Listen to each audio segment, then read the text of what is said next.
The music hadn't even stopped when she said it. We were still mid-toast.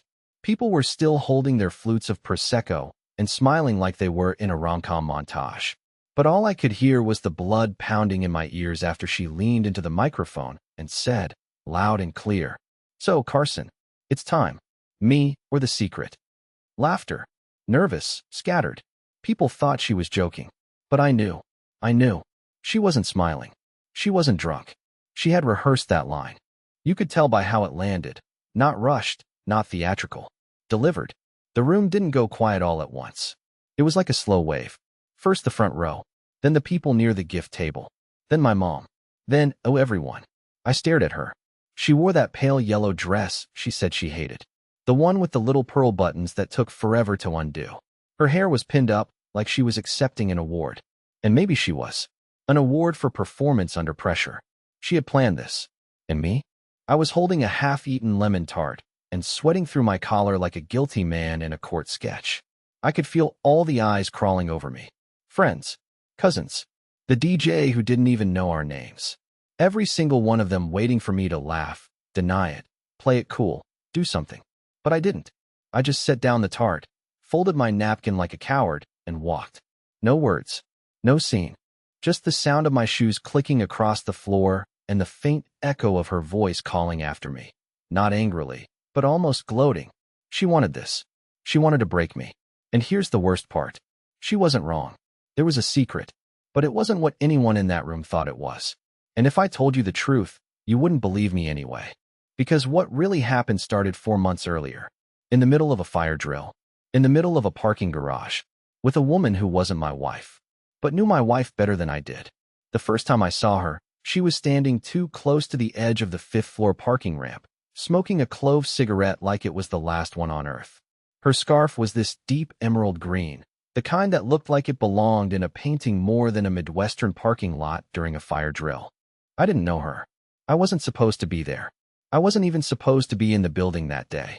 But my badge still worked, and I still had things I needed to get from my old floor before the new guy took over my cubicle. We made brief eye contact. She nodded once. No smile. No friendliness. Just acknowledgement. I probably wouldn't have said anything if she hadn't spoken first. "You're Carson, right? Lorna's husband." That stopped me. I remember physically recoiling a little, like her words were colder than the wind coming off the top deck. "Yes," I answered, unsure if I was supposed to be flattered or alarmed. She flicked ash off the side of the concrete barrier. "Thought so. She talks about you a lot." There was something about the way she said "a lot" that didn't feel complimentary. I wanted to walk away. I should have. But curiosity has always been my worst trait. Well, second worst, if you ask Lorna. "You work with her?" "Used to," she said. Briefly. Until things got weird. She didn't elaborate. And I didn't ask. But I didn't leave, either. I leaned against the opposite wall, staring out at the rows of cars like one of them might offer an escape route from this conversation. Then she said something I'll never forget. "She's rewriting the story, you know, piece by piece. Like a jigsaw puzzle where only she knows what the picture is supposed to be." I blinked. "What does that mean?" She crushed her cigarette out on the concrete. "You'll find out. Eventually. She always needs someone to blame." That was it. She turned, walked down the ramp like a ghost in a trench coat, and disappeared into the stairwell. Never told me her name. Never looked back. I told myself it didn't mean anything. That she was just some ex-coworker with a flair for the dramatic. But when I got home that night, Lorna was already waiting. Lights dimmed, wine open, that yellow legal pad out again. The one she used when she was planning. Planning anything. Trips, budgets, fights. She looked up and smiled like I'd just arrived at an intervention. "I made a list," she said. "Things I forgive you for. And things I need from you to move forward." I hadn't confessed to anything. Because I hadn't done anything. Not yet. But somehow, she was already forgiving me. That night, I barely slept. Her body was warm next to mine, but it felt like sharing a bed with a memory that no longer belonged to me. I couldn't stop thinking about the woman in the scarf and what she had meant by rewriting the story. It wasn't until 3 weeks later, when I found the receipts from the boutique hotel downtown and a voicemail she forgot to delete, that I realized. This story wasn't mine anymore. She was already telling her version. Loudly. Publicly. And in it, I was the villain. But the truth? The truth was locked inside a storage unit under her maiden name, and I was just about to find the key. I didn't even know she had a storage unit. Lorna was the kind of person who made fun of other people for keeping old boxes in their garage. If it doesn't fit in the apartment, you don't need it, she used to say. Minimalist philosophy, modern furniture, clean lines. Our home was almost aggressively curated. So when I got a notification from our joint credit card about a monthly payment to something called Lockwell Self-Storage, I assumed it was fraud. I called the number, expecting to hear some scam line or an automated voice. Instead, a cheerful man named Devin picked up and said, "Oh yeah, Mrs. Carver? Unit 237. She's been with us for a while." For a moment, I couldn't breathe. Mrs. Carver. Her maiden name. She hadn't used that in years, not even on her work files. It hit me like a small, sharp slap. She was hiding something, not just from me, but as someone else. I didn't think.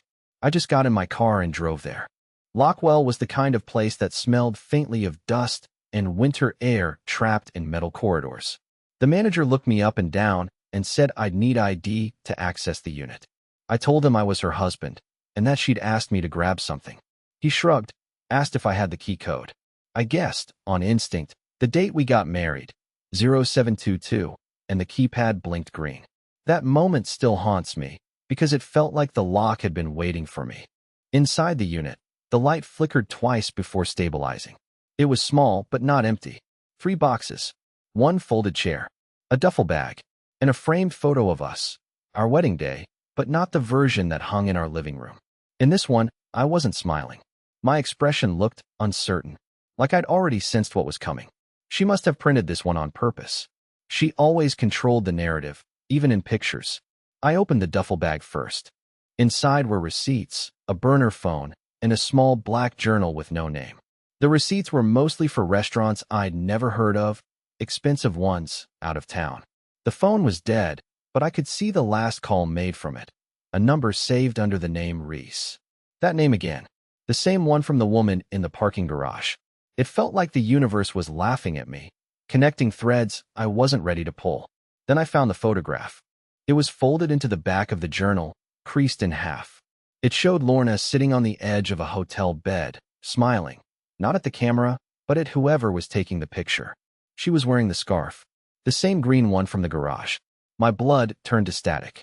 I remember setting the picture down like it might burn me. That night, I didn't confront her. I didn't even mention the storage unit. I went home, made dinner, and pretended everything was fine. Because I needed to understand what game she was playing. I couldn't storm in without knowing the rules. I needed to see what she was building. The next few days were torture. Her texting late at night, her sudden kindness, her long showers with her phone on the counter beside her. I kept replaying the voice in my head from that day in the parking garage. She's rewriting the story. 2 weeks later, I went back to the storage unit. The boxes were gone. All of them. The photo too. The only thing left behind was a folded note taped to the wall. It said, in her handwriting, "It's not the story that matters, Carson. It's who believes it first." And underneath it, barely legible, was something scribbled in another hand. A man's handwriting. He already does. I stood there for a long time, reading it again and again, because I didn't know if he meant me or someone else entirely. And that was the night I realized she wasn't hiding from me. She was staging me. I should have known it was a setup the moment she said she wanted to cook. Lorna didn't cook. She curated meals, assembled charcuterie boards, arranged overpriced olives in ceramic dishes, maybe sprinkled chili flakes on takeout noodles, and called it elevated. But on that Thursday night, she was in an apron, hair tied back, chopping garlic like she was auditioning for a cooking show I'd never seen. "Thought we could have a real dinner for once," she said without looking up. "You know, like people who like each other." There was something off in her tone, playful but hollow. She was smiling, but it didn't reach her eyes. Everything felt rehearsed. I asked who else was coming. "No one," she said. "Just us." That should have been a relief. But it wasn't. Not after the storage unit. Not after the missing boxes, the picture, the burner phone. Not after that note on the wall. It's not the story that matters, Carson. It's who believes it first. The table was already set. 2 plates, 2 candles, 2 glasses of the wine I didn't even like, but she used to. She'd even put on music, soft jazz that played too quietly to feel real. Like background noise in a staged apartment. I sat, slowly, not touching the utensils, just watching her glide around the kitchen like everything was normal. Looks good, I said. It's rosemary chicken, she replied. Your favorite? It wasn't. It was my father's favorite. I hated rosemary, but I nodded anyway. Midway through the salad course, which tasted like nothing, I asked her casually, you ever get around to cleaning out the old stuff? That storage place near Midtown? Her fork paused midair. Barely. Just a flicker. But I caught it. Oh, she said, dabbing her mouth with a cloth napkin. You mean that unit I used when I was helping Claire move last year? Thought I canceled it. Claire. The friend she hadn't spoken to since their falling out over that vacation disaster. The one she claimed had ghosted her. Guess they forgot to process the cancellation, I said. Funny. They still had you listed as an active renter. Under your maiden name. She smiled at me like I was a child trying to do a magic trick he didn't understand. Carson, she said sweetly. Is this going somewhere? I didn't answer. I didn't need to. Because that was when the doorbell rang. She didn't flinch. Didn't look surprised. Just calmly placed her napkin on the table and stood up. I'll get that. I froze. I didn't know who I expected to see. A lawyer? A friend? Him? She opened the door wide, and there stood a man I'd never seen before. Middle-aged. Tall. Wore a gray blazer over a navy turtleneck like he'd walked out of an insurance commercial. He stepped in like he belonged there. Like I was the intruder. Carson, Lorna said with a practiced airiness. This is Dr. Levitt. He's been helping me through some things. I invited him to join us, since it's relevant to, well, everything. Dr. Levitt nodded at me, not warmly, not coldly, just with the kind of smile people use when they already think they know who you are. I should have walked out. I didn't. We sat back down. 3 plates now. Lorna served him. He thanked her. She smiled too wide. And then she said it. I told him everything, Carson. About the lies. About your patterns. About the emotional control. The paranoia. The way you try to turn every question back on me. He agrees that your behavior fits a concerning profile. I blinked. My mouth opened, then closed. What? What lies? I asked, my voice low, confused, shaky. Dr. Levitt folded his hands calmly. She mentioned you've been tracking her whereabouts. Showing up unannounced. Accusing her of things without evidence. Going through private belongings without permission. I laughed, but it came out wrong. Thin. Ugly. She had a storage unit under a fake name, I said. A second phone. A journal. She writes fiction. Carson, Lorna interrupted. It's part of her therapy. But you turned it into evidence, didn't you? I felt like I was falling through a trapdoor. Like the floor of reality was shifting under me. Suddenly, I was the one on defense. They were rewriting everything, framing it like I was unraveling. Like I was the one weaponizing reality. Dr. Levitt watched me closely. Carson, when was the last time you considered that your version of the truth might be incomplete? Incomplete. That word hit me harder than anything else. Not wrong. Not delusional. Just missing pieces. I stood up, knocking the chair slightly. Neither of them moved. They didn't need to. They'd already done what they came to do. As I walked out of the apartment I paid for, the apartment that still smelled like her shampoo, I realized this was never about secrets. It was about authorship. She was writing the story faster than I could read it. And I was already the villain in the next chapter. The problem with burner phones is that they're designed to be forgettable. Lightweight, generic, disposable. You can hold one in your hand and still feel like it doesn't exist. But this one, the one I pulled out of the duffel bag she left behind, the one she probably thought I wouldn't find, was hiding something she forgot to delete. Or maybe she wanted me to find it. I don't even know anymore. After the dinner with Dr. Levitt, I couldn't sleep. I couldn't even sit still. I paced the apartment like a ghost in someone else's home. At one point, I stood in front of our wedding photo on the hallway wall and just stared at my own face, trying to decide when exactly my expression had changed from love to doubt. There was no timestamp for that. The phone had been sitting in my sock drawer for days. I hadn't touched it since the night I found it in the storage unit. But now, everything was different. If she was going to start telling people I was dangerous, paranoid, unstable, I needed something real, something concrete. I grabbed it, powered it up, and scrolled past the empty texts and wiped call logs. Then I found it. One voice memo, timestamped 4 months ago. No label. Just a length, 46 seconds. I played it, and her voice filled the room. Okay, this is stupid. I know I shouldn't be recording this, but I don't trust myself to remember it clearly later. If he ever hears this, I'll deny it. But I need to say it, just once. He doesn't know who I really am. He doesn't even ask. He's too busy being the version of me he made up in his head. So I'm doing what I have to do. I don't feel guilty. Not anymore. That was it. No name. No context. But the venom in her voice was unmistakable. Cold. Calculated. It wasn't a confession. It was a warning, to herself or to someone else. Maybe both. And then, almost on cue, the phone buzzed in my hand. A message appeared. From an unknown number. No name. Just this. She ever tell you about Meera? Thought not. I stared at it for a long time. Meera? The name meant nothing to me. At first, I thought it might have been a wrong number. But then another message came through. Before she was Lorna, she was Meera. Different city. Different mess. Check 2014. Minneapolis.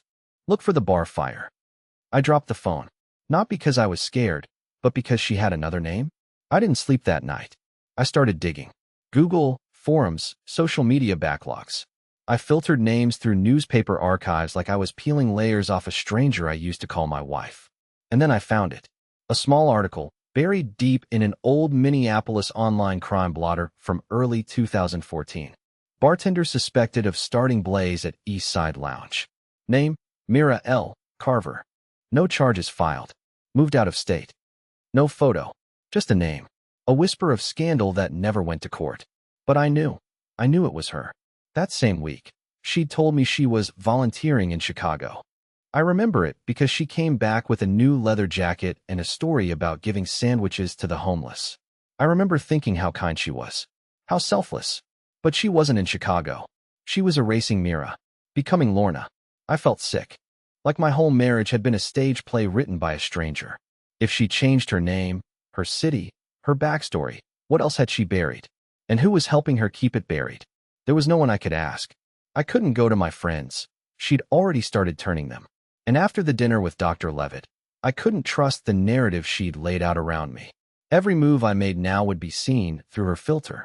But the person who sent that message, they knew something. They knew who she was before the costume.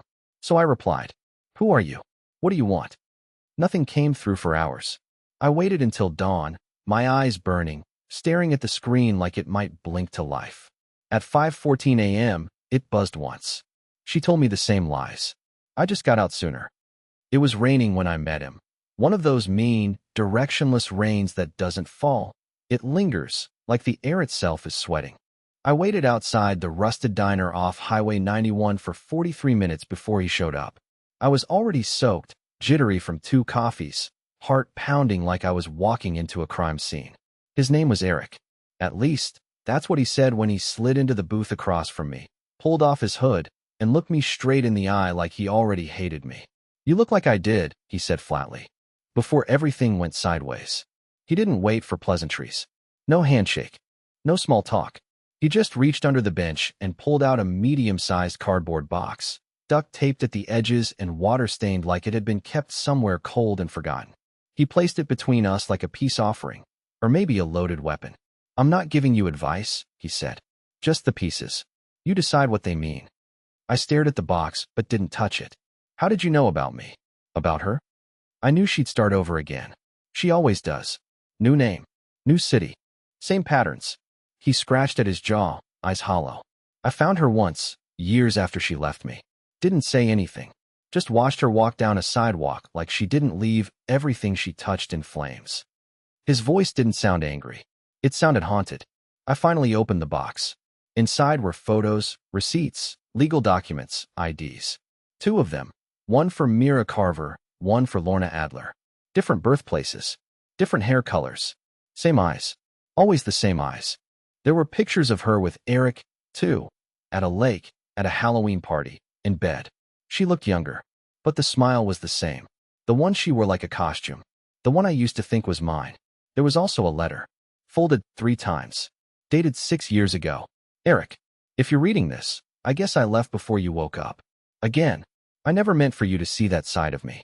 But you did. And now you'll never stop looking for it. I can't be the version you wanted. I can't be anyone's mirror anymore. I hope you understand that someday. Please don't try to find me. It doesn't end well when people try." She signed it with just an L. No love, No, sorry. I felt the blood drain from my hands. Everything in that box confirmed what I already feared. She didn't just lie. She didn't just cheat. She curated her entire life like an art exhibit. Changed names the way most people change passwords. Reinvented herself in the aftermath of whatever mess she made, only to do it again in the next town. She ever tell you about Colorado? Eric asked. No, I said, still staring into the box. She told me she'd never even been. He nodded, almost expectantly. There's a woman there named Kelsey. Lost her brother in that fire. You should talk to her. What fire? He pushed his chair back. The real one.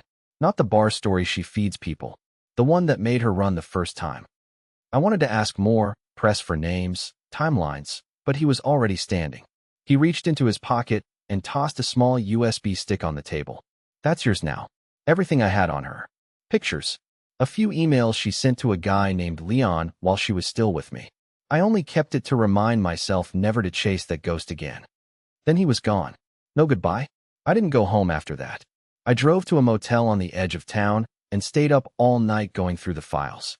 The emails were clinical, manipulative, always halfway between flirtation and control. She changed tone like a chameleon. One message would be warm, loving, poetic, and the next, she'd threaten to disappear if he got too attached. There were also surveillance photos. I didn't ask how Eric got them, but they chilled me. One showed her standing on a bridge at dusk, looking over the water. Alone. Another showed her unlocking a door to an apartment that wasn't ours. The timestamp was during the week she told me she was visiting her cousin in Arizona. There was no cousin. There never was. But the worst part wasn't the deception. It wasn't the other names, the hidden lovers, the trail of half-lives she left behind. It was the video. 6 minutes long. Silent. Shot from inside a closet or a crack in the door, I couldn't tell. The camera wobbled slightly, as if someone was holding it with trembling hands. It showed Lorna, or Meera, or whatever her name truly was, speaking softly to a man whose face I never saw. Her back was to the lens, but her voice was clear. If he finds out, you have to handle it. He's the type to turn things into a scene. He thinks he's unraveling me, but I've been 5 steps ahead this whole time. She laughed. A cold, deliberate laugh I had never heard before. Then the screen went black. I closed the laptop, sat back in the creaky motel chair, and tried to remember the last time I heard her say my name with love in it. I couldn't. And that's when I realized something I wasn't ready to admit until that very moment. This isn't just a marriage falling apart. This is a war, and she's been fighting it longer than I've been aware there were sides. Colorado didn't feel like a destination. It felt like a dare. I hadn't told anyone where I was going. No out-of-office email, no text to my brother, no fake work conference. I just packed a duffel bag with clothes and a secondhand camera I hadn't used since our honeymoon, booked a last-minute flight under a fake name, and landed in Denver with a notebook full of questions I didn't know how to ask. Kelsey lived in a small town called Breckenridge Flats, 2 hours into the mountains, where cell signals die and people still leave their keys in the ignition at gas stations. I didn't contact her beforehand. I didn't even know if she still lived there, only that Eric said she did, and that something happened here a long time ago involving Lorna, or Meera, or whatever ghost of a name she used back then. The first thing I noticed about the town was that everyone looked like they knew each other. The second thing I noticed was that they all looked at me like I didn't belong, which, to be fair, I didn't. A middle-aged man in city boots, renting a compact sedan and asking too many questions about a bar fire from 9 years ago. I may as well have worn a neon sign that said, "Outsider. Investigating something. Please watch me closely." I found Kelsey on my second day, working behind the counter at a worn-out convenience store attached to an auto shop. She looked like someone who used to smile more than she does now, the kind of person who keeps stories behind her eyes, not in her mouth. I asked for a coffee, then asked if she used to know someone named Meera Carver. She didn't answer at first, just blinked once, then looked down at the register. "You a cop?" "No," I said, "just someone who loved her." That made her laugh, but not kindly. She stepped away from the counter and said, "Follow me." I did. Around back, past the dumpsters, into a tiny room with a microwave, 2 folding chairs, and a rusted vending machine that still sold off-brand cola for 50 cents. She sat down, lit a cigarette she didn't offer me, and finally spoke. "My brother Danny used to work at the East Hollow Lounge. He was a barback. Quiet guy. Sweet. The kind who would stay late just to refill the ice buckets for the morning shift. He didn't deserve what happened. I waited. She came in one night. Meera. Said she was new in town. Got a job there in 2 days. Had the whole place wrapped around her finger in 1 week. Even Danny. He fell for her hard. She never gave him a real answer about where she came from. Said she was just passing through. But she wasn't. She was planting herself. Setting up the next scene. She took a long drag on her cigarette. The silence between her words felt like it carried more weight than the words themselves. One night, the place goes up in flames. They said it was electrical, but I know it wasn't. I know because Meera left 2 days before it happened. Just vanished. No goodbye, no forwarding number. And my brother, he was there. He made it out, but he was never the same. Couldn't breathe right after. PTSD, burns on his arms, whole life unraveled. He died 3 years later. Not from the fire. From her. I didn't know what to say. I couldn't even tell her she was wrong. Because she wasn't. She has a way, I muttered, of making you feel like you're the only person in the room. And then somehow you wake up in the ashes. Kelsey nodded like she'd heard that before. She's not just a liar, Kelsey said. She's an escape artist. Leaves wreckage, reinvents herself, moves on. But always with an exit plan. Always. I thanked her. I didn't ask for proof. Her voice was the proof. That night, I checked into a rundown roadside motel with flickering neon and carpets that smelled like wet pennies. I laid on the bed with the USB Eric gave me plugged into my laptop again, going through the folders for the 100th time. Every detail, every photo, every message. I was cataloging a woman who had never truly existed. At 1:04 a.m., I heard the knock. Not on my door. On my window. I froze. The curtain swayed slightly from the draft. Another knock. Slower this time. I moved to the window and gently peeled back the corner of the curtain just enough to see a figure walking away. Not running. Not sneaking. Walking. Calmly. Deliberately. Black coat. Hood up. I couldn't see a face, but whoever it was knew where I was staying. I waited 15 minutes before opening the door. No one in sight. But at the foot of the door was a matchbox. Cheap cardboard. Branded with the name East Hollow Lounge. Inside it was a folded piece of paper. 5 words. She knows you're in town. I left Colorado before sunrise, the matchbox still tucked in my coat pocket like a final warning. The roads were slick with melted frost, and the sky hung low, swollen with the kind of clouds that looked like they were waiting to break. I didn't feel fear anymore. That part of me had burned away sometime between the moment Kelsey told me about her brother and the second knock on the motel window. What I felt now was clarity, cold, sharp, and undeniable. She knew I was in town. But for once, I wasn't running. I wasn't second-guessing. I was walking back into my life with my eyes open. I returned home late in the evening, stepping quietly into the apartment like I didn't want to wake ghosts. The lights were off, but the place was clean. Too clean. Like it had been staged again, as if she had passed through and erased her presence so thoroughly that it made me doubt she'd ever been there. Except for one thing. On the kitchen table sat a single envelope. My name, written in her handwriting. The curves familiar, almost nostalgic.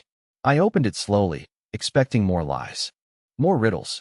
But what was inside wasn't either. It was a check. A large one. And a letter, brief and strange. Carson, you were never the fool. Just the only one who loved the version of me that didn't exist. I'm not asking for forgiveness. I wouldn't believe it if you gave it. Consider this a settlement. You won't hear from me again. And if anyone asks, tell them whatever story makes you feel sane. You deserve that much. L. I stared at the letter for a long time. I wanted to rip it in half, burn it, call her, and demand answers she'd never give me. But instead, I folded it, set it down, and walked out onto the balcony for the first time in months. The city below was glowing in soft orange and blue. For once, I didn't feel like I was being watched. I felt like I was finally watching back. The next few weeks were quiet. No more late-night texts. No unmarked packages. No sudden knocks. It was like she'd evaporated, not just from my life, but from the cracks between my memories, too. I called my lawyer, filed for divorce, and handed over everything I had collected. The journal, the receipts, the burner phone, even Eric's USB. I don't know where she went after that, and I don't need to. Let someone else chase her ghost next time, if they dare. But here's the thing no one tells you about surviving a woman like that. Healing isn't dramatic. It doesn't come with closure or confrontation or some final scene where she cries and apologizes. Healing is grocery shopping without dread. It's deleting photos without your stomach turning. It's being able to look in the mirror and recognize your own damn face again. I started going to the same diner every Thursday. The waitresses know my order now. I read more. I stopped checking the locks 3 times before bed. I even went back to the lake where we took our honeymoon photos, not to remember her, but to reclaim that memory as mine. The nightmares stopped. The urge to explain myself to people faded. I didn't need them to believe my side anymore. I believed it. That was enough. And one night, in that same booth, sipping bad coffee and reading a dog-eared novel, I met someone. Her name's Nina. She laughed at my awful joke about the coffee tasting like regret. She didn't ask about my past. She didn't overshare hers. We just talked. For hours. She doesn't remind me of Lorna. She reminds me of myself, the version I lost somewhere in the noise. We're taking it slow. But for the first time in years, I'm not afraid of the future. I'm writing a new story now. And this time, I'm the one holding the pen.